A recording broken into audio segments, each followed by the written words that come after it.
Di sini ada 33 mahasiswa, betul? Di kelas ini ada berapa mahasiswanya? Ada 38, Ibu. Jadi masih ada yang belum join ya? Iya. Tolong diberitahu untuk bergabung ya. Oh, ini baru ada yang masuk 4. Ibu mohon maaf. Jadi tadi malam ada yang konfirmasi kalau misalnya dia nggak bisa join ke ini Bu, ke Teams karena email yang UNJ-nya itu nggak bisa kepake. Jadi harus ke kampus dulu buat diperbaiki gitu Bu. Oke, saya kirim link untuk meeting hari ini aja ya, biar dia tetap bisa join.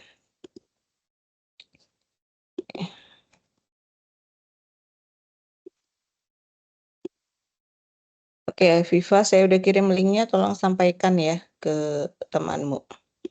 Baik, Ibu. Oke, baik, kita mulai ya. Assalamualaikum semua, selamat pagi. Selamat bergabung di PMSD semester 1, 2, 3. Kita baru mulai semester ini, tetapi sayang sekali ya, kondisi di luar masih belum kondusif. Dengan beberapa kejadian beberapa hari ini, UNJ akhirnya mempertimbangkan untuk memprioritaskan keselamatan bersama, keselamatan mahasiswa, pegawai, dosen, dan seluruh sivitas akademika ya. Jadi UNJ membuat kebijakan untuk WFH di Senin, Selasa, Rabu ini. Jadi minggu pertama semester baru yang harusnya vibes-nya tuh excitement gitu ya, jadi agak turun gitu. Tapi nggak apa-apa, ini demi keselamatan bersama. Jadi kita hari ini online dulu ya. Oke, ini Pemat SD. Nanti saya dosennya dengan Ibu Linda. Udah pada kenal Bu Linda belum? Bu Linda ini dosen baru ya. Jadi mungkin Bu Linda boleh memperkenalkan diri dulu. Ya, baik. Terima kasih atas kesempatannya, Bu Mel. Selamat pagi semua. Semangat pagi. Jadi izin memperkenalkan diri. Nama saya Linda Devi Fitriana. Seperti yang disampaikan Bu Mel tadi, jadi saya dosen baru di sini dan saya sangat excited sekali di sini akan bersama Bu Mel dan teman-teman sekalian. Jadi kita akan belajar bersama ya bersama Bu Mel. Saya sangat excited. Terima kasih Bu Mel. Sama-sama, oke ya. Jadi nanti kami berdua yang akan mengajar di kelas A ini. Nanti pembagiannya mungkin saya akan lebih banyak di paruh pertama. Nanti ada beberapa pertemuan juga yang akan di-lead oleh Ibu Linda begitu ya. Oke, kira-kira kalian pada bertanya-tanya nggak ya, kok Pemat UNJ ada mata kuliah Pemat SD ya gitu. Kalian kan nanti diproyeksikan untuk jadi guru SMP SMA gitu ya. Tapi kenapa sih dapat mata kuliah Pemat SD?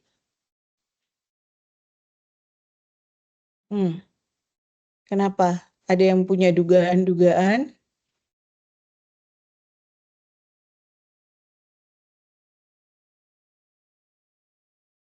Izin jawab Bu, mungkin kalau misalnya matematika SD itu kan masih awal banget ya Bu, kayak masih pengenalan. Jadi kayak kita harus bisa beradaptasi baik buat dari segi penyesuaian ke anak SD-nya itu Bu, dari sisi psikologisnya gitu. Ya. Materi SD adalah materi yang masih dasar ya, matematikanya. Jadi kenapa penting bagi kalian untuk memahami materi matematika di SD? Karena itu basicnya, itu yang membangun proses berpikir matematika pada level yang lebih lanjut. Jadi nanti kalau kalian ngajar di SMP, di SMA gitu kan, topik-topik yang kalian ajarkan itu sebetulnya akarnya ada di SD. Contoh, di SMP kamu ngajar perbandingan. Nah, ketika ngajar perbandingan, apa sih yang dilakukan di situ? Operasi apa? Pecahan ya. Nah, kalau pecahannya dia belum kuat, Nah, gimana dia bisa menguasai perbandingan. Nah, pecahan itu belajarnya di mana? Di SD. Membangun pemahaman konsep pecahan adanya di SD gitu. Jadi kamu mesti ngerti juga bagaimana nih makna pecahan, bagaimana membangun pecahan. Jadi nanti kalau ketemu siswa-siswa yang basicnya mereka masih lemah, kamu bisa membantu gitu ya. Itu yang pertama. Yang kedua, dengan kamu memperkuat matematika SD, kamu punya pengetahuan yang lebih dan kamu punya dan semoga itu bisa membuka peluang karir kamu ke depan lebih besar lagi. Karena kita tahu ya di SD gurunya itu guru kelas, bukan guru bidang studi. Jadi kalau ngajar di SD ya kamu harus ngajar banyak bidang studi, matematika, bahasa, apalagi IPA, IPS gitu kan. Nah, mungkin cuma olahraga dan agama mungkin ya yang guru itu guru bidang studi. Ya, ini guru kelas. Nah, matematika SD itu sekarang masih dipegang oleh guru kelas. Jadi banyak guru kelas yang memang basic matematikanya tuh rendah, lemah gitu ya. Jadi matematika di SD memang problematis gitu ya. Nah, I don't know, mungkin ke depan akan ada kebijakan-kebijakan dari pemerintah. Apalagi sekarang arahnya pemerintah nih pingin menggalakkan numerasi ya. Numerasi kan bagaimana kita bisa menggunakan matematika untuk pemecahan masalah sehari-hari. Mulai dari SD atau bahkan dari PAUD mungkin ya. Sekarang ada gerakan numerasi nasional gitu. So we never know gitu. Mungkin nanti pemerintah akan punya kebijakan, oh guru matematika di SD harus guru bidang studi. Bisa saja gitu ya. Nah, mungkin di situ nanti ada peluang, ada kesempatan kamu untuk membuka pintu karirmu di sana gitu. Jadi jangan underestimate mata kuliah ini gitu ya. Dan jangan berpikir matematik SD kan gampang gitu. Kamu setiap hari ketemu kalkulus, ketemu analisis real gitu kan. Matematika SD cuma perkalian, apa sih ya? Jangan ya. Karena bukan proses operasinya, tapi proses berpikirnya, bernalarnya gimana di situ. Bagaimana memahami konsep-konsep matematik itu, membangun pemahamannya itu yang harus dibina. Dan it's not that simple. Ya. Karena pada saat kamu di mata kuliah ini, kamu harus menggunakan topi anak SD. Jadi kamu bukan mahasiswa. Cara berpikirnya harus ngikutin cara berpikir anak SD. Bayangkan kamu nanti jadi anak SD. Gimana sih anak SD making sense of multiplication misalkan gitu. Ya. Gimana tuh? Nah, itu yang bakal banyak kita eksplorasi di mata kuliah ini. Gitu ya. Jadi nanti semua perkuliahan akan dilakukan di Microsoft Teams gitu. Setiap perkuliahan daring kita menggunakan Microsoft Teams Meeting dan materi-materi assignment semua juga ada. Ini saya tunjukkan ya. Saya sudah upload. Jadi kamu ke files, ini tampilan di saya ya. Saya nggak tahu tampilan di mahasiswa seperti apa. Kalau ini tampilannya dosen seperti ini. Jadi sini ada files. Ini saya udah upload buku-buku referensi yang akan kita pakai. Oke, kamu bisa lihat. Yang pertama ini Knowing and Teaching Elementary Mathematics. Ya, di buku ini adalah isinya banyak membandingkan bagaimana guru-guru di Amerika dan guru-guru di Cina gitu. Gimana sih cara ngajar guru di Amerika dan cara ngajar guru di Cina? Ternyata pendekatannya cukup berbeda gitu ya. Jika ngajarin pecahan di Amerika gimana, di Cina gimana. Nah, ini menarik untuk kamu baca. Jadi kalau ada waktu kosong, dibaca-baca. Yang kedua ini yang Mathematician at Work, ini specifically tentang fraction, decimal, and percent. Jadi pembelajaran yang untuk dirancang untuk membangun konsep pecahan, desimal, dan persen. Yang ketiga ini common mistakes in teaching elementary math, ya, and how to avoid them. Nah, kesalahan-kesalahan umum dalam mengajar matematika di SD apa, ya. Yang terakhir ini buku wajib ya, buku wajib untuk PMAT SD dan PMAT SMP. Jadi ini dipakai nih nanti kamu semester depan ambil PMAT SMP juga masih pakai buku ini. Karena ini elementary and middle school mathematics ya. Ini buku padat banget muatannya. Jadi penting ya. Jadi di part 1 dia tentang teaching mathematics. Jadi tentang pedagoginya ya. Nah, part 2 dia tentang mathematical konsepnya. Materi matematikanya apa aja, mulai dari numbers sampai algebra, terus ada juga probability nih sampai eksponen dan seterusnya. Jadi bagi 2 part ya, pedagoginya dan matematiknya. Oke. Ibu, kok bukunya bahasa Inggris semua, Bu? Aku nggak bisa bahasa Inggris, so what? Gitu. Harus bisa ya. Jangan jadikan nggak bisa bahasa Inggris jadi alasan kamu untuk mempersempit wawasan dan memperlambat proses belajarmu. Nggak ada seperti itu ya. Justru kamu harus memperbaiki bahasa Inggris kamu supaya kesempatan belajar kamu lebih luas. Karena banyak sumber-sumber itu di dalam bahasa Inggris gitu. Gunakan berbagai macam alat bantu. Sekarang banyak AI, banyak translator, jadi nggak ada alasan nggak bisa karena nggak bisa bahasa Inggris. Ya. Saya yakin mahasiswa udah lebih pinter lah kalau mau trik-trik untuk sekedar menerjemahkan, ya. Oke. Nah, lalu materi apa yang akan kita bahas dalam perkuliahan ini? Yang pertama pastinya tentang kurikulum ya. Kalian harus paham tentang kurikulum SD. Memahami kurikulum karena seorang guru itu harus paham kurikulum dulu. Nah, setelah itu yang kedua kita akan bicara tentang topik-topik esensial di SD gitu. Dan kemudian masalah-masalah yang terjadi di SD seperti apa sih gitu. Jadi nanti juga akan ada tugas-tugas yang mengharuskan kamu ke sekolah ya, ke SD sana terus melakukan observasi gimana sih anak SD belajar gitu. Kesulitan mereka apa sih gitu ya, macam itu.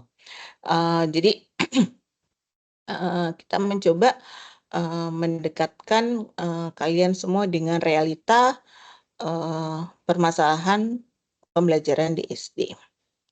Oke, gitu ya. Jadi nanti semuanya ada di Microsoft Teams, ada assignment semua di sini. Nanti assignment-nya saya buat dan kamu submit di sini. Oke. Ada pertanyaan sampai sini?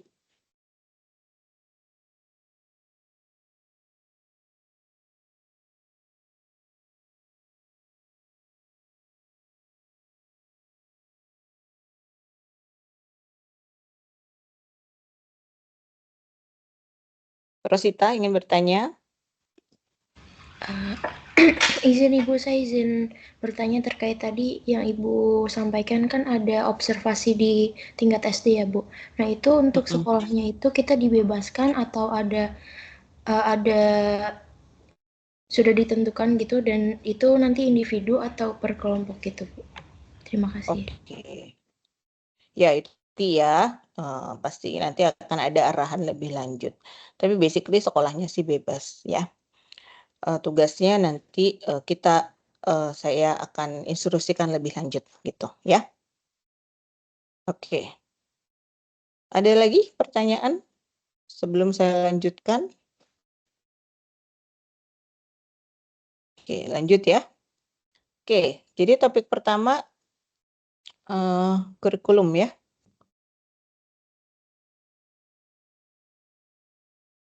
Sudah terlihat layarnya? Apa sih kurikulum?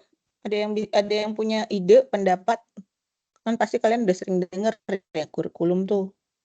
Apa sih menurut kalian kurikulum itu? Di raise hand dulu yang mau menjawab.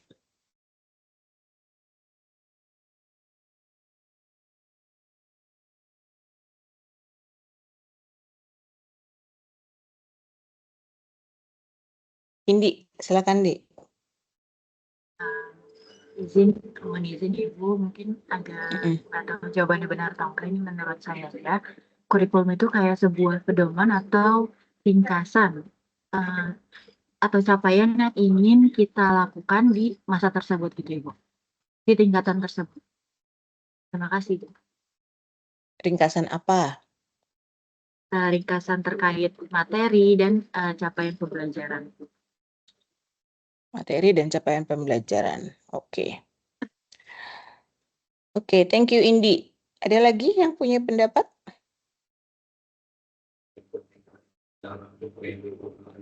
Lintang.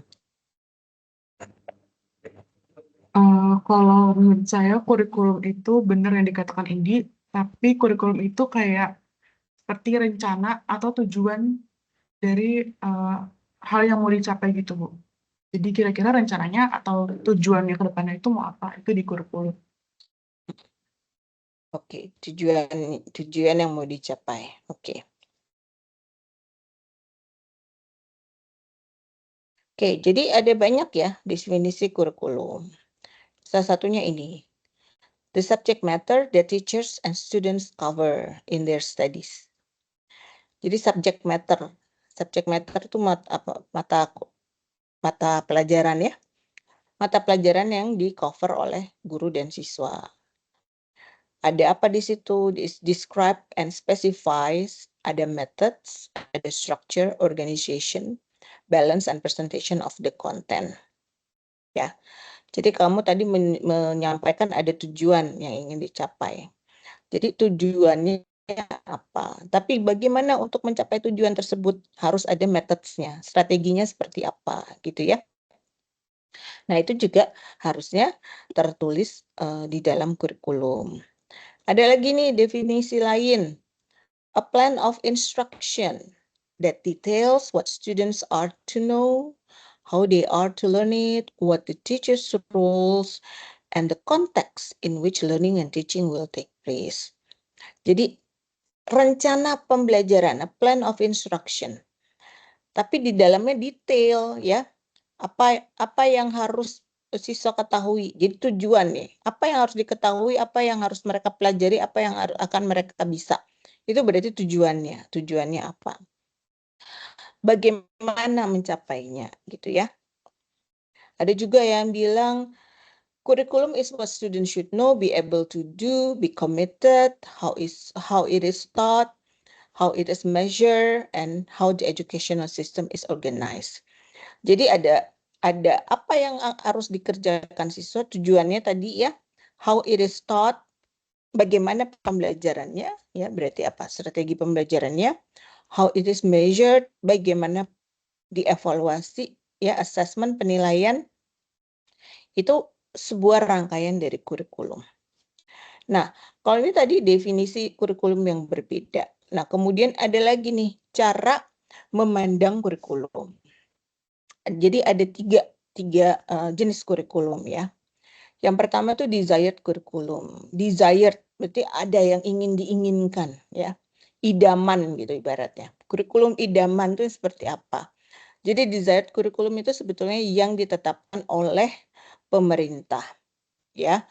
Nah, kalau di kasus di Indonesia desired kurikulum itu adalah kurikulum nasional. Ditetapkan oleh Kementerian Pendidikan gitu. Karena di Indonesia berlaku satu kurikulum yang berlaku di seluruh wilayah Indonesia. Nah, beda negara, beda sistem. Contohnya misalkan di Di Australia, mereka nggak punya kurikulum nasional. Mereka pakai state kurikulum negara bagian. Jadi di Victoria akan berbeda kurikulumnya dengan di New South Wales, berbeda di Queensland gitu ya, berbeda lagi di Tasmania gitu. Mereka kurikulum negara bagian.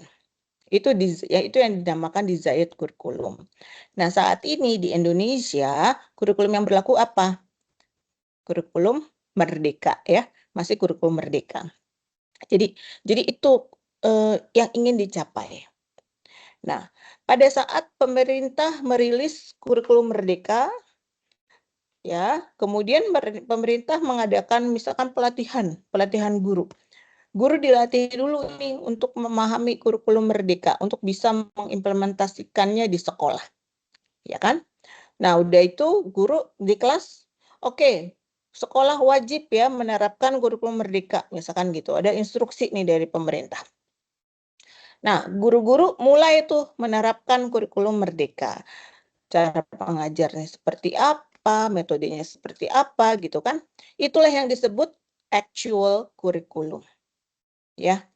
Jadi kurikulum yang dilaksanakan oleh guru.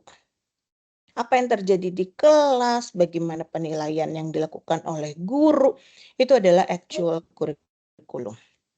Oke. Nah, kemudian pertanyaannya, apakah desired kurikulum itu bisa dilaksanakan 100% tepat dan benar di dalam actual kurikulumnya? Kan gitu, ya. Nah, terkadang memang tidak bisa 100% tepat. Karena apa? Karena interpretasi tiap guru berbeda-beda terhadap desired kurikulumnya, ya kan? Ada guru yang memahaminya seperti ini, ada guru lain yang memahaminya seperti itu gitu. Pemahaman yang berbeda, kemudian pengimplementasiannya juga berbeda, kemudian kondisi sekolahnya berbeda. Sekolah di Jakarta jangan disamakan dengan sekolah di Papua misalkan. Pasti actual kurikulumnya berbeda ya. Oke, udah nih guru nih udah ngajar. Oh, saya udah selesai nih semua topik semester ini. Itu gurunya udah relax gitu. Nah, pertanyaan berikutnya, apakah yang sudah diajarkan guru itu 100% bisa dipahami siswanya? Nah, apa yang dipahami siswa itu yang disebut achieve kurikulum. Gitu, ya. Jadi, kalau gurunya merasa udah nih ada 7 pokok bahasan udah saya selesaikan semester ini.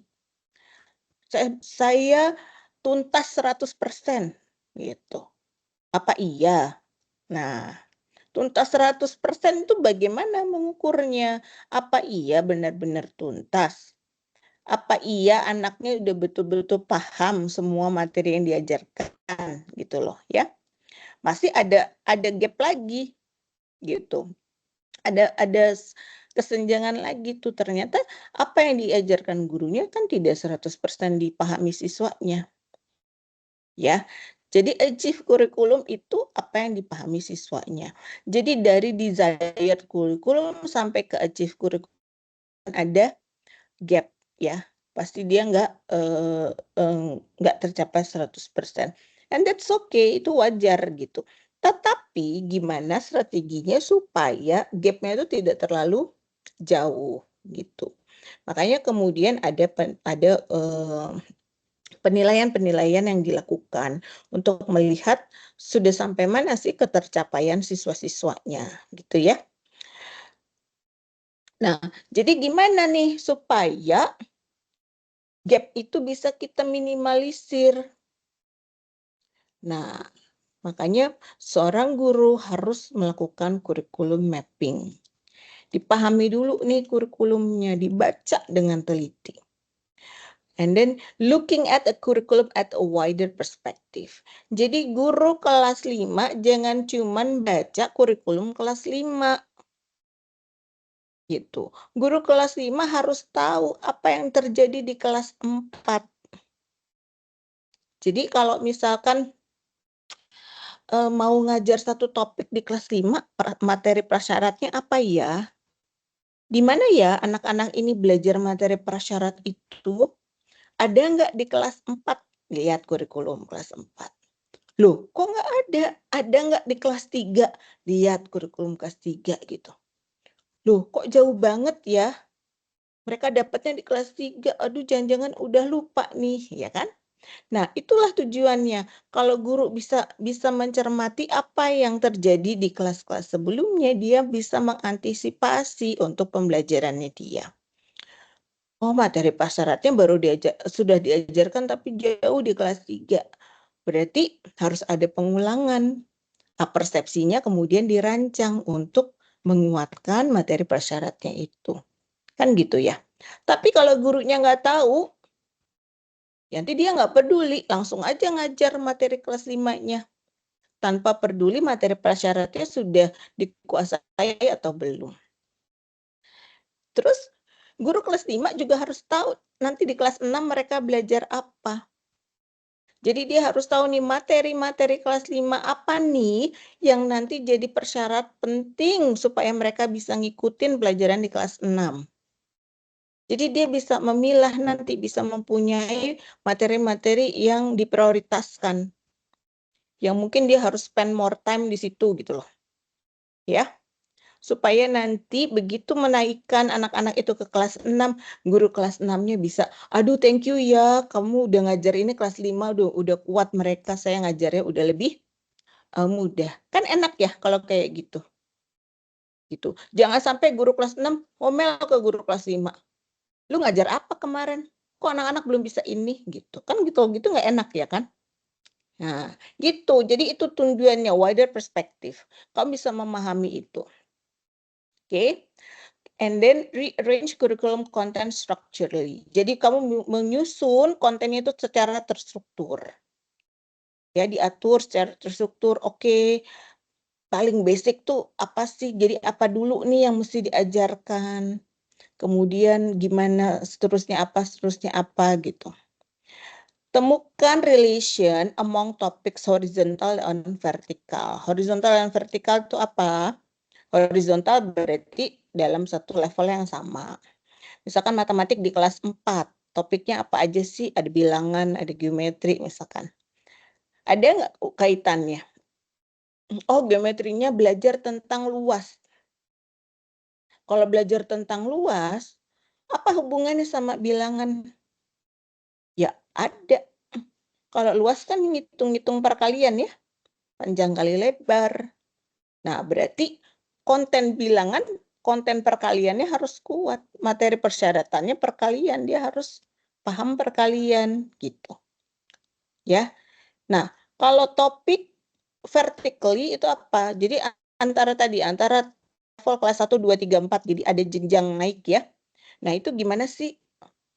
Bilangan di kelas 1, bilangan di kelas 2, 3, 4, dan seterusnya. Apa kenaikannya di mana? Level kesulitannya berbedanya di mana? Gitu. Geometri di kelas 1, 2, 3, 4, dan seterusnya seperti apa? Gitu ya. Jadi kamu bisa paham tuh. Jadi nanti gradasi kenaikan topik-topik itu. Temukan strength and weaknesses, ya. Strength-nya apa, weakness-nya apa. Kadang-kadang kita tidak menyadari gitu ya ketika kita membaca kurikulum, dianggapnya, ini kan udah dari sananya, dari pemerintah gitu. Kita tidak punya kapasitas untuk mengkritisi gitu. Seringkali seperti itu. Salah, jangan seperti itu. Kita harus jadi pemikir kritis. Temukan weaknesses-nya, temukan kelemahannya supaya kita bisa mengantisipasi, supaya kita bisa menyusun strategi untuk mengajarkannya dengan lebih baik. Misalkan apa? Misalkan ada satu materi yang terlalu banyak diulang. Kelas ini belajar, kelas 3 belajar, kelas 4 belajar, kelas 5 belajar gitu. Ini kok ada materi ini terus-terusan ya? Nah, gimana caranya tuh supaya guru tidak waste time ngajarin satu materi yang sama? Ya. Nah, gimana gitu loh. Jadi temukan kelemahan-kelemahan itu supaya kamu bisa memperbaikinya. Oke, saya stop share dulu.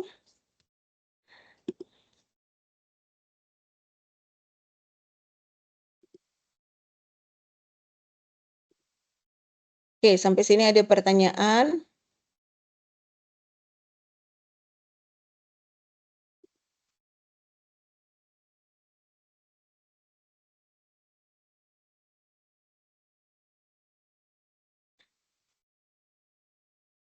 Oke. Tadi yang belum sempat di-mention adalah tadi udah ya horizontal vertikal.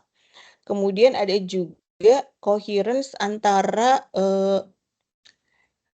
across kurikulum. Jadi among different subjects gitu loh. Jadi matematika, IPA, IPS dan lain-lain gitu ya. Ada nggak sih irisannya gitu? Ya. Jadi ada kalanya penting nih guru matematika harus bisa ngobrol sama guru olahraga misalkan.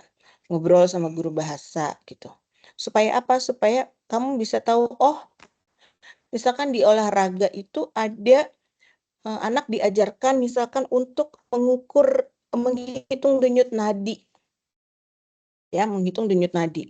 Sebelum latihan gitu dihitung denyut nadinya. Dicatat gitu kan, terus anak-anak olahraga lari lah segala macam. Habis latihan dihitung lagi denyut nadinya. Nah, terus ada perbedaan nggak gitu? Oh, terus guru matematika dengerin nih guru olahraga cerita gitu. Oh, itu kan ada matematikanya di situ gitu. Kayaknya bisa saya gunakan nih untuk mengajarkan misalkan perbandingan dua bilangan. Mana yang lebih kecil, mana yang lebih besar gitu ya. Jadi matematika menjadi lebih kontekstual, lebih dekat dengan kehidupan anak-anak. Jadi mengajarkan perbandingan dua bilangan nggak sekedar di atas kertas. Nggak sekedar 30 titik-titik 52. Isilah titik-titik dengan tanda lebih besar, lebih kecil, atau sama dengan. Itu di atas kertas. Ya, jadi kurang meaningful gitu. Tapi kalau kamu bisa menemukan kebermanfaatan matematika di konteks-konteks yang berbeda, kayak tadi di konteks olahraga. Oh, kalau di IPA gimana? Kalau di bahasa gimana gitu.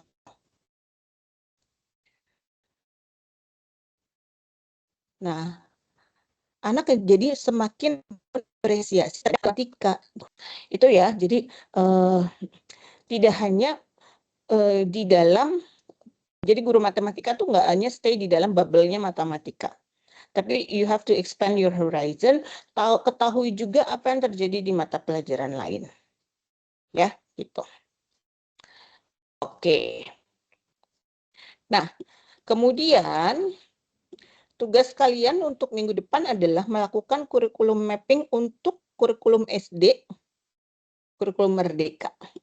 Ya.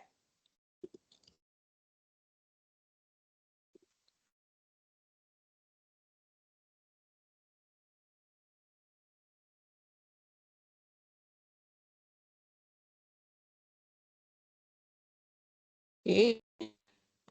Ini adalah dokumen kurikulum merdeka. Nanti ini saya upload ya di Microsoft Teams. Jadi ini keputusan Kepala Badan Standar dan seterusnya ya. Jadi ini apa tadi? Kurikulum apa ini?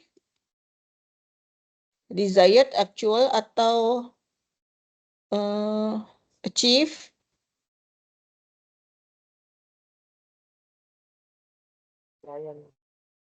Apa? Suara pelan banget. Desired ya. Jadi ini desired kurikulumnya. Oke. Nah, nanti kalian kerja dalam kelompok. Satu kelompok 4 orang. Silakan tentukan sendiri ya kelompoknya. Coba dibaca ini tentang mata pelajaran matematika. Nah, di dalam dokumen ini dokumen yang sangat besar karena dari SD sampai SMA ada di sini. Tapi kita fokus untuk yang SD aja ya. Jadi temukan kata-kata kunci, misalkan ini ya, ini udah beberapa udah saya tandain. Mata pelajaran matematika di setiap jenjang dikemas melalui bidang kajian, aljabar, pengukuran. Nah, ini kan berarti apa? Topik-topik matematikanya ya, materinya. Kemudian tujuan. Tujuan ada memahami, menggunakan penalaran, memecahkan masalah, mengkomunikasikan gagasan, mengaitkan, memiliki sikap menghargai. Nah, di sini sudah tulis ya, kata kuncinya dalam bahasa Inggris. Jadi nanti kalau kamu baca di buku-buku yang tadi saya udah upload, kamu bisa ketemu on understanding gitu ya. Oh, reasoning nih disebut nih di kurikulum. Oh, di buku tadi di chapter berapa ya tentang reasoning. Terus juga karakteristik dari mata pelajaran matematika. Ini yang saya mau bahas sekarang ya, sedikit. Ada elemen konten. Di kurikulum Merdeka itu ada elemen konten. Konten itu apa? Konten itu adalah topik-topik matematikanya. Jadi ada bilangan, aljabar, pengukuran, geometri, analisis data, dan peluang, kalkulus. Gitu ya. Nanti bilangan di SD itu sampai apa aja dan sampai mana? Bilangan aljabar di SD apa? Ada nggak sih aljabar di SD gitu ya? Ada elemen proses. Elemen proses itu apa? Aktivitas mental yang membentuk alur berpikir. Itu. Jadi belajar matematika itu nggak sekedar bisa perkalian, bisa perbagian, bisa tahu rumus luas, rumus volume gitu. Tapi dari mana dapat rumus itu? Alur berpikirnya seperti apa? Pemahamannya seperti apa? Itu tertulis di dalam elemen proses, ya. Ini elemennya. Penalaran, pemecahan, komunikasi, dan seterusnya. Tadi ini udah disebutkan di atas di tujuan, ya kan? Di tujuan mata pelajaran matematika. Jadi belajar matematika itu tujuannya bukan supaya bisa mencari rumus keliling, rumus luas. Tapi memahami. Belajar matematika tuh tujuannya supaya bukan dia bisa tahu akar dari 255 berapa sih. Tapi bernalar. Gimana nalarnya tuh supaya menemukan akar itu. Paham ya? Jadi ngajar matematika tidak lagi ngajar dengan metode bimbel yang cara cepat. Pokoknya caranya begini, gini, gini gitu. Kenapa? Ada nggak penalarannya di situ? Ada nggak pemahamannya di situ? Karena tujuan kamu bukan mencari jawaban yang benar, tetapi bernalar, memahami, memecahkan masalah, itu tujuannya. Nah, itu yang mesti dipahami nih. Ya. Oke. Nah, tujuan tersebut ditulis kembali di dalam elemen proses. Oke, gitu. Lalu untuk SD itu ada di fase A, kelas 1 sampai kelas 2. Fase ini ada elemen kontennya. Oh, ternyata ada aljabar. Emang iya, Bu, SD kelas 1 ada aljabar. Belajar apa, Bu? Gitu kan. Masa belajar X, Bu, gitu. Nah, baca lagi aljabarnya di SD itu sebenarnya seperti apa sih? Oh, ternyata memaknai simbol gitu. Nah, simbol sama dengan. Dia bisa tahu bahwa tanda sama dengan tuh artinya apa? Dua hal yang setara gitu ya. Nanti di aljabar sama dengan ya itu penting. Ketika kamu masuk aljabar di SMP kan, tanda sama dengan menyimbolkan ruas kiri sama dengan ruas kanan gitu ya. Dan seterusnya ya. Fase B itu kelas 3 sampai kelas 4, fase C kelas 5 sampai kelas 6 ya. Fase D itu untuk SMP gitu. Jadi kamu sampai fase C. Temukan kontennya udah jelas di sini ya, ada. Tapi kok prosesnya nggak disebut ya? Nah, loh. Kalau di kurikulum ini nih, tadi kan ada ya kurikulum mapping menemukan kelemahan. Ini udah ketemu nih satu kelemahan. Di sini pada saat deskripsi fase A, kelas 1 dan kelas 2, ada nih elemen konten.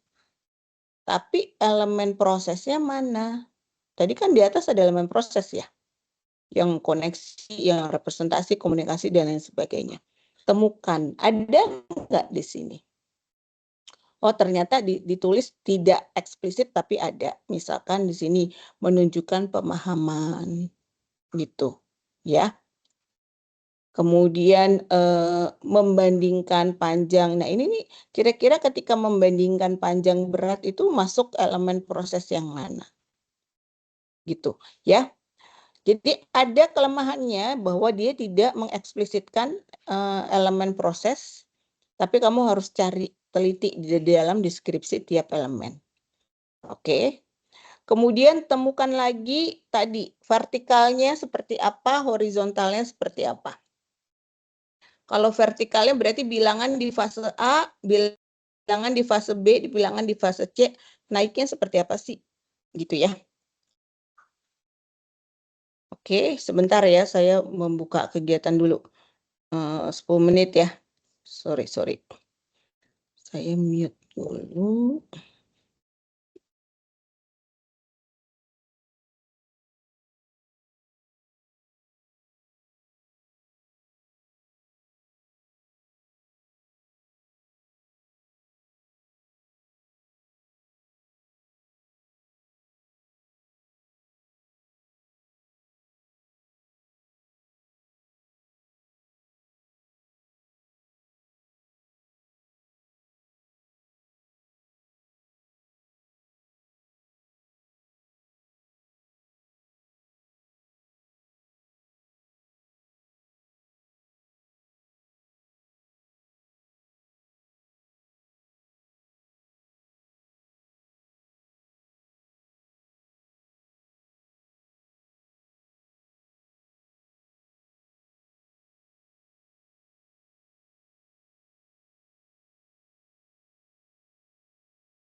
Bu Mel, punten izin menyampaikan ini masih share screen ya, Bu Mel.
Oke.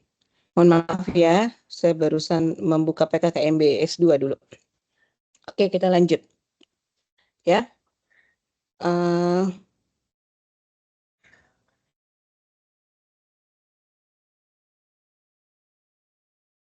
Tadi kita sampai di sini ya. Temukan konten dan prosesnya. Lagi horizontal dan vertikalnya ya.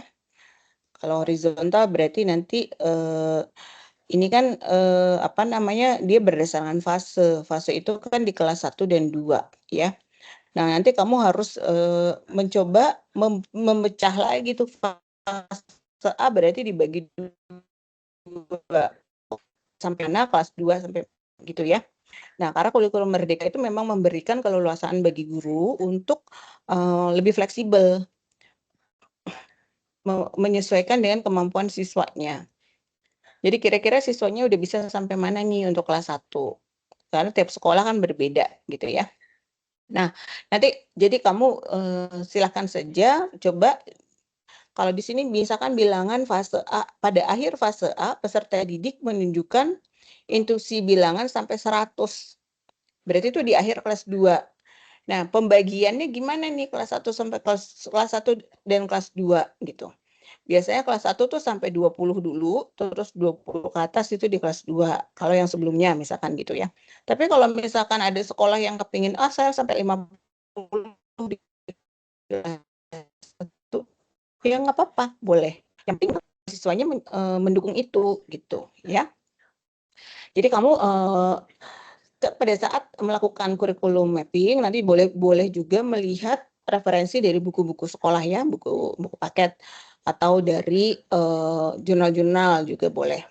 Jadi nanti membagi fase A di kelas 1, kelas 2-nya seperti apa, kamu bisa lebih akurat gitu dengan bantuan referensi. Ya. Nah, ketika udah dibagi nanti kamu bisa melihat horizontal dan vertikalnya ya. Vertikalnya berarti bilangan di kelas 1, kelas 2 kenaikannya seperti apa. Nanti kelas 3 seperti apa dan seterusnya gitu ya. Oke. Lalu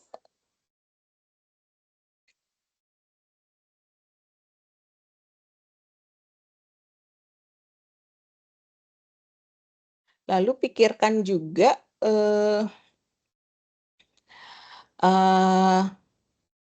apa namanya, tadi weakness-nya ya, kelemahan. Ada nggak materi yang selalu sering diulang-ulang misalkan gitu?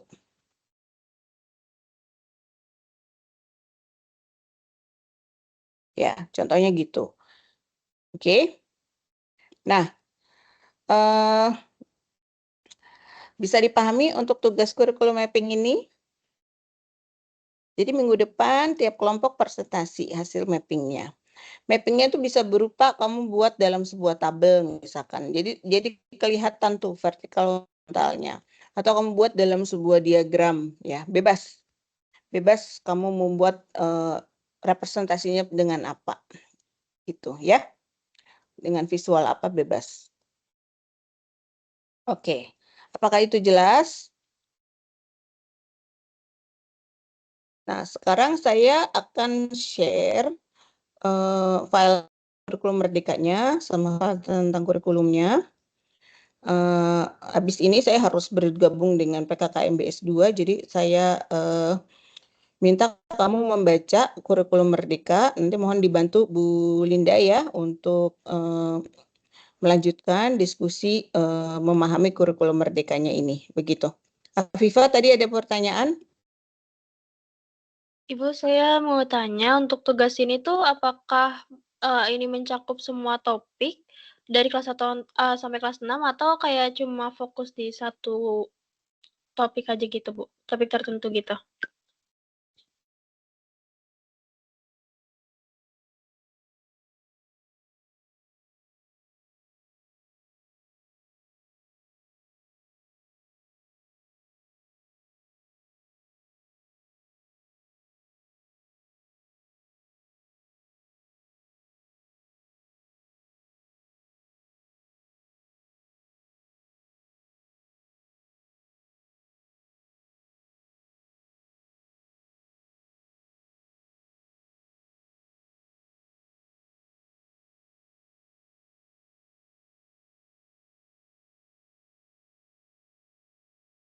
Bu Mel, mohon maaf, ini sepertinya koneksi dengan Bu Mel terputus ya, atau koneksi saya ya ini ya?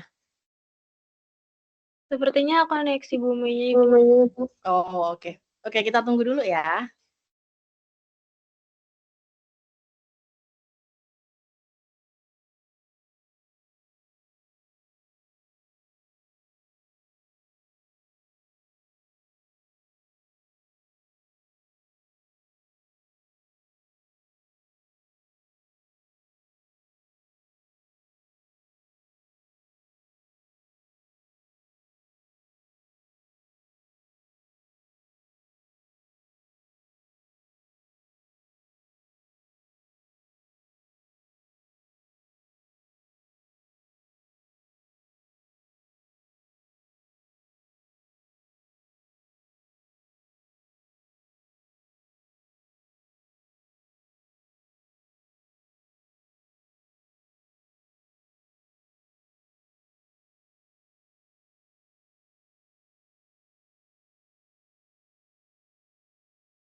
Oke, jadi saya lanjutkan dulu ya, karena Bu Mel ada problem dengan MS Teams-nya, jadi beliau masih berusaha untuk deal with it gitu.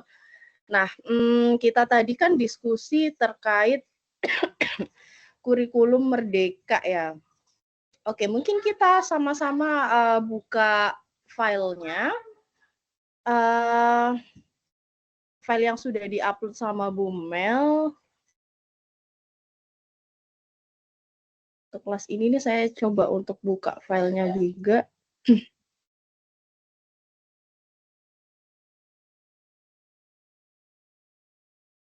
Apa kalian juga udah bisa akses juga?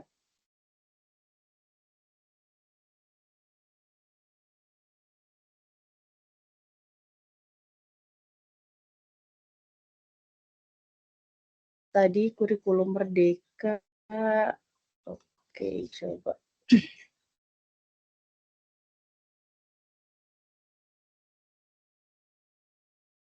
Saya coba buka filenya dulu ya.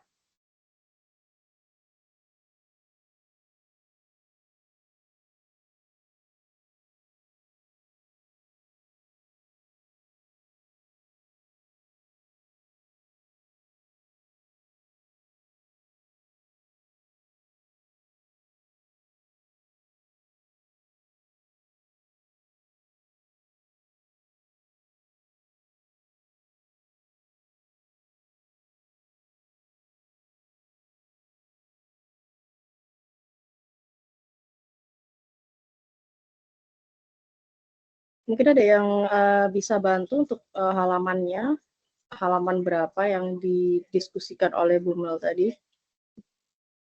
Jadi halaman 151, Bu. 151 ya. Oke, bentar saya coba.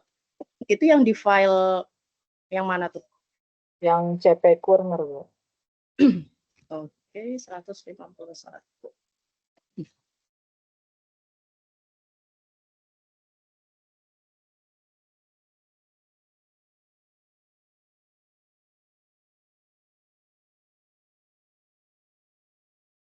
(151) di saya kok ini ya, bahasa Inggris ya.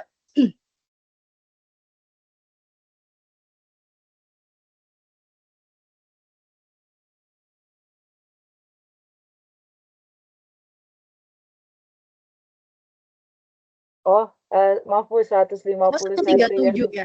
Oke, oke. ya. Ya, Kalau di slide-nya ya, 151. Oke. Ya. Saya coba share screen dulu.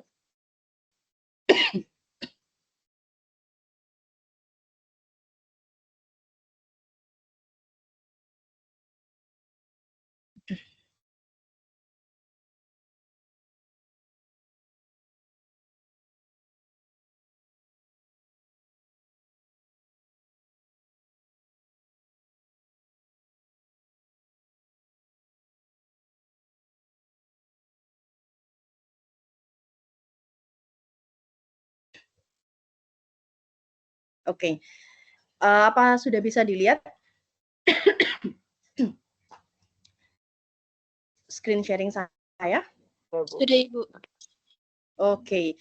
Jadi kita bahas lagi ya di awal, karena nanti tugas kalian kan untuk membuat mind map ya terkait kurikulum matematika SD gitu. Jadi tentu nanti ini berdasarkan kreativitas kalian gitu. Jadi silahkan dipahami di matematika SD ini kan ada beberapa fase ya. Nah, contohnya misalkan ini tadi di fase A itu kan matematikanya ada bilangan. Nah, nanti silahkan ini berdasarkan pemahaman kalian setelah membaca ini, mungkin dibagi per kelas misalkan, di fase A ini ternyata belajarnya bilangannya itu konteksnya adalah bilangan cacah sampai 100 gitu. Nah, nanti mungkin kalian bisa dicabang-cabangkan gitu, kelas 1 bagaimana, kelas 2 bagaimana, kelas 3 bagaimana gitu. Nah, kemudian di konteks bilangan juga ini kan ada cabangnya juga kan. Dalam bilangan itu ternyata ini yang pertama misalkan, oh ternyata terkait intuisi bilangan. Yang kedua ternyata terkait dengan operasi penjumlahan dan pengurangan gitu. Kemudian dilanjutkan dengan pecahan. Nah, ini kan bertahap tuh. Jadi nanti kalian bisa membagi konsep-konsepnya, misalkan dengan apa intinya itu adalah kurikulum matematika SD, kemudian cabang-cabangnya apa aja nih gitu. Kemudian di fase A juga ini kan ada aljabar ya. Tadi yang telah dijelaskan Bu Mel, aljabarnya di tingkat SD seperti apa? Oh, ternyata di fase A ini memaknai simbol sama dengan gitu. Jadi ketika misalkan representasinya itu ini ya 3 sama 4, ternyata ketika ada benda lain ada 5, ada 2, oh berarti itu sama-sama bernilai 7 gitu. Nah, itu masuk dalam aljabar atau kita mungkin menyebutkan pre-aljabar ya. Gitu. Jadi di sini fokusnya karena pre-aljabar itu fokusnya adalah mencari pola ya, entah itu pola suatu objek atau susunan gitu. Jadi bukan di konteks bilangannya. Kemudian di aspek pengukuran. Jadi di sini ternyata di fase A itu mencakup terkait membandingkan panjang dan berat, kemudian membandingkan waktu juga. Jadi diharapkan di sini siswa SD di fase A ini mereka bisa mengukur dan mengestimasi panjang benda menggunakan satuan tidak baku. Mungkin bisa dicontohkan satuan tidak baku itu gimana?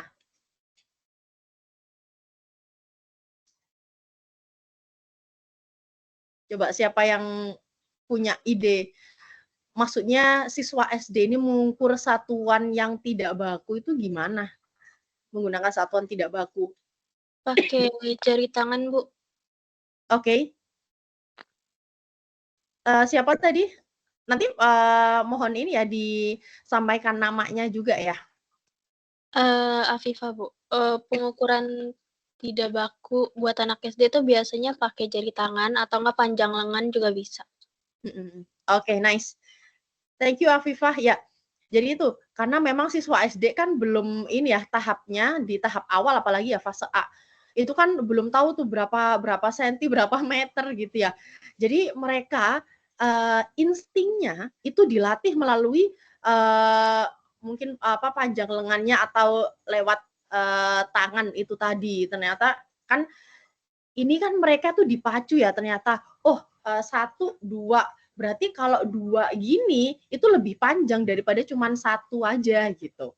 Itu sih. Jadi kontennya bisa dibedakan ya di sini tahap SD seperti apa, terus SMP, SMA pasti berbeda gitu.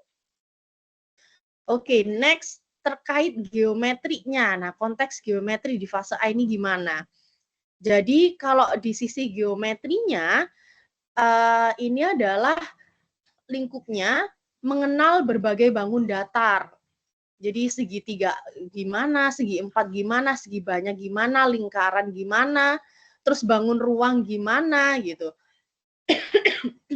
Nah, di sini biasanya kan guru menjelaskan ya, kayak oke sebutkan contoh benda-benda di sekitar yang bentuknya segitiga, yang bentuknya segi 4, segi banyak dan lingkaran gitu. Kemudian mereka juga diajak untuk melihat nih atau mencari apa sih benda-benda di sekitar yang berbentuk balok, kubus, kerucut dan bola. Sehingga nantinya guru itu juga bisa memacu siswa untuk membandingkan, oh ternyata yang ini 2 dimensi, yang ini 3 dimensi. Nah dari situ anak-anak SD kan bisa diajak untuk membandingkan ya, bisa mungkin merasakan gitu secara visual, oh kalau 2 dimensi ini nggak ada volumenya, nggak ada wadahnya mungkin bahasa bahasa simpelnya gitu, bahasa anak SD-nya. Nah, tentu nanti kalian kalau misalkan terjun di SD pasti ada adaptasi terkait bahasa ya. Jadi bahasanya di tingkat SD pasti perlu untuk dibuat lebih simpel gitu. Kemudian ini peserta didik juga dapat menentukan posisi benda terhadap benda lain. Oke, jadi ya termasuk apakah benda itu di kanannya benda A, di kirinya benda A, di atas atau bawah atau depan atau belakang dan lain sebagainya. Wah, ini oke. SD ternyata ada analisis data dan peluang juga. Jadi analisis datanya tentu belum berapa peluang misalkan dadu ketika dilempar 2 mata dadu dilempar dan munculnya misalkan 2 mata gitu. Untuk masing-masing dadu kan bukan seperti itu ya. Jadi ini lebih simpel lagi. Ternyata konteksnya adalah mengurutkan, menyortir, mengelompok dan membandingkan serta menyajikan data dari banyak benda dengan menggunakan turus dan piktogram paling banyak 4 kategori. Mungkin ada yang bisa memberikan contoh. Ini konteksnya gimana sih yang dimaksud di sini? Yang menggunakan turus dan piktogram. Oke, silahkan Nandita. Ya Ibu, izin jawab Bu. Kalau yang turus itu biasanya mungkin kayak ada 4 pensil gitu. Nanti kita tulis 1, 1, 1, 1 dihitung. Terus kalau misalkan piktogram itu kayak ada 4 apel terus dihitung 4 anak suka apel. Terus kayak ada 2 anak pisang, ada 2. Terus buah apa yang paling disukain? Berarti apel. Mungkin kayak gitu. Oke, thank you Nandita. It's a nice idea ya. Oke, itu ya. Jadi konteksnya ketika di SD. Kemudian di fase B nih. Kalau tadi fase A itu kan sampai kelas berapa ya? Oke, fase A ini kelas 1 dan kelas 2 ya. Nah, sekarang coba di fase B. Fase B untuk kelas 3 dan kelas. Kita lihat sama-sama perbedaannya dengan yang fase A. Nah, kalau tadi fase A dari aspek bilangannya, elemen bilangan ya, tadi kan sampai 1000 ya. Nah, kalau ini kelas 3 dan 4 itu sudah naik lagi nih, sudah masuk pada bilangan cacah sampai 10.000 gitu. Nah, ini otomatis lebih kompleks lagi ya, karena ketika bilangannya lebih besar, maka mereka harus sudah paham terkait nilai tempatnya, terus membandingkannya untuk angka yang lebih besar ini, kemudian mengurutkan, menggunakan nilai tempat, komposisi dan dekomposisi gitu. Jadi ketika misalkan dikasih bilangan 10.535 misalkan, mereka bisa mention nih, oh 5 ini sebagai satuannya, 30 sebagai puluhannya, 5 sebagai ratusannya, dan seterusnya gitu. Nah, kemudian di sini mereka juga sudah mulai dikenalkan dengan pecahan ya, termasuk dengan membandingkan dan mengurutkan antar pecahan gitu. Oke, kemudian di aspek aljabarnya. Di aspek aljabar tadi kan belum masuk ke angka ya, belum masuk ke bilangannya. Nah, kalau ini konteksnya adalah mengisi nilai yang belum diketahui dalam sebuah kalimat matematika yang berkaitan dengan penjumlahan dan pengurangan pada bilangan cacah sampai 100.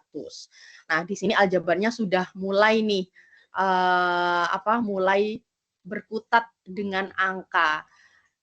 Karena siswa di sini kan sudah mulai digiring ke ranah abstrak ya, yang dari awalnya dari real gitu, benda nyata, misalkan ada 3 jeruk gitu, kemudian itu disimbolkan misalkan menjadi 3 titik. Nah, kalau sekarang levelnya lebih naik lagi di level abstraksi, yaitu berupa simbol, ya, yakni angka gitu.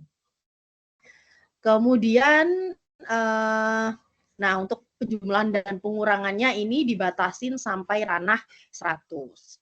Kemudian di pengukurannya, nah ini mulai mereka mulai dikenalkan dengan satuan baku ya, jadi tidak menggunakan tangan lagi, tapi menggunakan satuan baku misalkan yang sering digunakan yakni sentimeter atau meter gitu. Itu untuk yang panjangnya ya.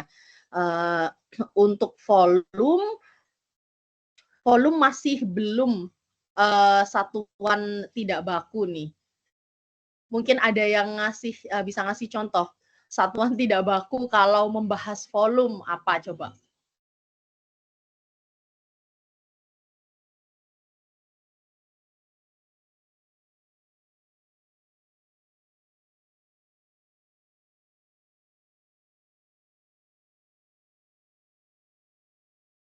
Gimana? Oke, silakan Nandita. Coba apa idenya? Izin jawab Bu, kalau satuan tidak baku mungkin kayak 1 gelas, 1 botol, 1 cangkir, kayak gitu Bu. Oke, ya boleh. Ya, jadi setidaknya mereka, oh dalam cangkir itu ada wadahnya loh gitu. Kemudian mungkin bisa juga menggunakan air gitu. Jadi airnya itu tadi kan itu tadi terkait dengan Nandita ya. Jadi ketika dalam cangkir itu mereka kan bisa melihat ya, oh cangkir itu ada muatannya yakni air gitu. Itu sih. Oke, selanjutnya untuk geometrinya di sini mereka bukan cuma dikenalkan, tapi berusaha untuk mendeskripsikan ciri-cirinya bangun datar seperti apa gitu. Kemudian mereka juga diharapkan bisa menyusun dan menguraikan bangun-bangun datar gitu. Misalkan apakah A ini bagian dari B gitu. Misalkan apakah segi 4 ini termasuk segitiga ya, kayak gitu-gitu. Oke, selanjutnya analisis data dan peluangnya. Di sini siswa kelas 3 dan 4 diharapkan dapat mengurutkan, membandingkan, menyajikan, menganalisis dan menginterpretasi data dalam bentuk tabel. Jadi tadi kalau sebelumnya itu kan pakai turus-turus ya. Nah, sekarang coba digerakkan lagi ke dalam bentuk tabel atau diagram gambar, piktogram, dan diagram batang gitu. Nah, yang terakhir nih untuk fase C. Nah, di fase C ini kelihatan banget ya gradasinya itu kenaikannya. Yang ini bilangan cacahnya sampai 1 juta. Nah, selain itu mereka juga mulai dikenalkan dengan KPK dan FPB gitu. Kemudian untuk aljabarnya, sebentar, ini untuk mata kuliah ini sampai pukul berapa ya? Sampai di 9.40 Ibu. Oke, 9.40, 4 menit lagi. Oke. Ya, kita lanjutkan dengan yang aljabar. Yang di aljabar kalau sebelumnya kan penjumlahan pengurangan ya. Nah, di sini mulai ditambahkan lagi dengan perkalian dan pembagian di sini, dan tentu dengan bilangan yang lebih besar gitu. Kemudian untuk di pengukurannya ini mereka mulai bukan cuma mengidentifikasi karakteristiknya, tapi sudah masuk ke ranah keliling dan luas bangun datar. ya di sini termasuk segi 3, segi 4, dan segi banyak serta gabungannya gitu. Kemudian dari segi waktu mereka juga diharapkan dapat menghitung durasinya dan mengukur besar sudutnya gitu. Kemudian yang geometri, oke, kalau sebelumnya masih mengamati gitu ya. Nah, di kelas 5 dan 6 mereka diharapkan dapat mengkonstruksi dan mengurai bangun ruang. Jadi bagian-bagiannya itu apa, mana sisinya, mana rusuknya, kemudian banyak sisinya ada berapa. Mereka diharapkan sudah bisa mengkonstruksi itu, menggambarkan bagaimana sih bentuk kubus, bagaimana bentuk balok, dan lain sebagainya gitu. Ini termasuk lokasi pada peta juga. Nah, yang terakhir di fase ini terkait analisis data dan peluang, mereka ini dapat mengurutkan, membandingkan, menyajikan, dan menganalisis data dan banyak benda dan data hasil pengukuran dalam bentuk gambar, piktogram, diagram batang, dan tabel frekuensi untuk mendapatkan informasi. Nah, tentunya di sini ketika dibandingkan dengan yang sebelumnya, yang di sini kan untuk datanya kan lebih kompleks ya, nilainya lebih tinggi gitu. Kemudian mereka juga diharapkan dapat menentukan kejadian dengan kemungkinan yang lebih besar dalam suatu percobaan acak gitu. Oke, mungkin yang ini ada yang bisa mencontohkan nih. Mereka menentukan kejadian yang kemungkinannya lebih tinggi, misalkan itu apa coba?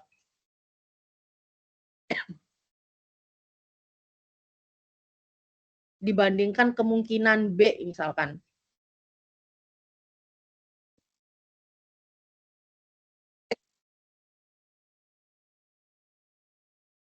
Ada yang mau menjawab? Kira-kira perbandingannya dari misalkan suatu kejadian tertentu kita bisa membandingkan, oh kejadian A ini pasti kemungkinannya lebih besar nih daripada kejadian B.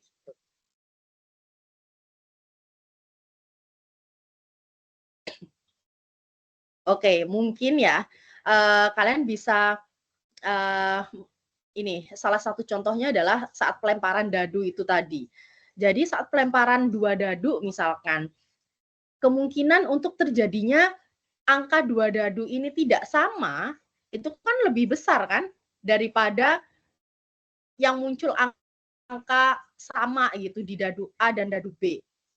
Ya kan? Dari situ guru di tahap SD ini bisa mencontohkan gitu. Jadi bisa mendeskripsikan apa aja kejadian yang mungkin gitu. Itu sih ya kurang lebihnya terkait matematika di SD. Jadi nanti kita tunggu instruksi dari Bu Mel. Jadi tolong dipelajari ya fase ABC-nya, terutama perbedaan-perbedaannya ya. Kayak loncatannya seperti apa dari kelas 1 2, kemudian 3 4 dan 5 6 seperti apa gitu. Sehingga nanti kalian bisa ada gambaran yang lebih jelas gitu untuk membuat peta konsepnya. Gitu ya. Oke, demikian sih dari saya. Bu Mel join lagi atau masih belum bisa ya? Bu Mel belum ada di sini lagi ya? Oke. Oke, karena waktu sudah selesai ya 9.40, nanti saya coba tanya lagi, koordinasi lagi dengan Bu Mel. Sampai ketemu minggu depan ya. Terima kasih atas keaktifannya hari ini. Terima kasih, Bu. Waalaikumsalam. Terima kasih, Ibu.